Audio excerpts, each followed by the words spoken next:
Living with a disability can come with a plethora of difficulties. However, these challenges become less daunting and success is inevitable when determination enters the equation. Bilateral amputee Melroy Pyle is a living example of this mantra. He graduated last Friday from the University of Guyana with an associate's degree in civil engineering. In December 2017, Pyle came into contact with live wires whilst working on a building at the University of Guyana's Turkine campus, while on a job as a construction worker with a privately owned company. He received such severe electrical shocks to his arms that they had to be amputated from the elbow down. When tragedy struck, Pyle had just begun reading for his degree at the university. This inevitably forced Pyle to put his studies on hold to focus on his recovery. It was very, very challenging, but when you believe in God, He gave you that kind of internal energy, and God does not place a spirit of giving up. As could be expected, life was never the same for Pyle or his family after the accident. A husband and father of 4 who was accustomed to working with hands to provide for his family, the blow of losing both arms was enormous. However, he had to come to grips with the reality of his new life, so along with his wife's support, he persevered and slowly began the uphill task of adjusting.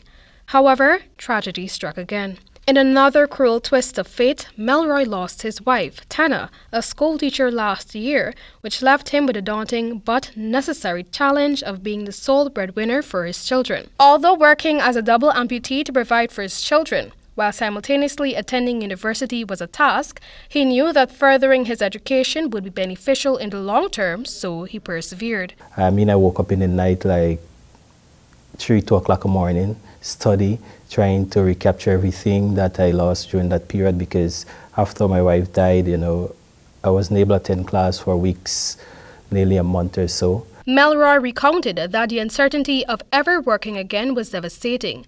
However, he was able to secure a job at the same location he encountered his life-altering accident, the University of Guyana. He expressed gratitude to the Vice-Chancellor, Paloma Mohammed, for allowing him the opportunity to pursue his education whilst providing for his children. I'm doing exam, I will have extra time.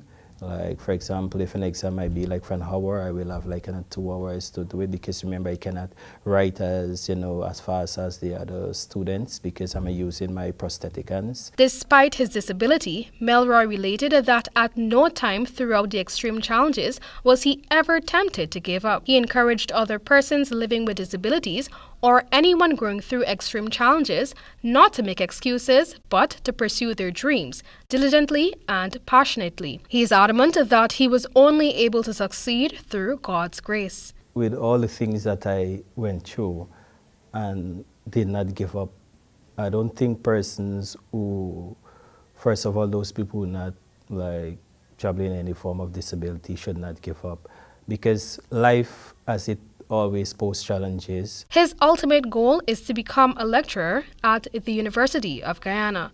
For the HGP Nightly News, I'm El Griffith.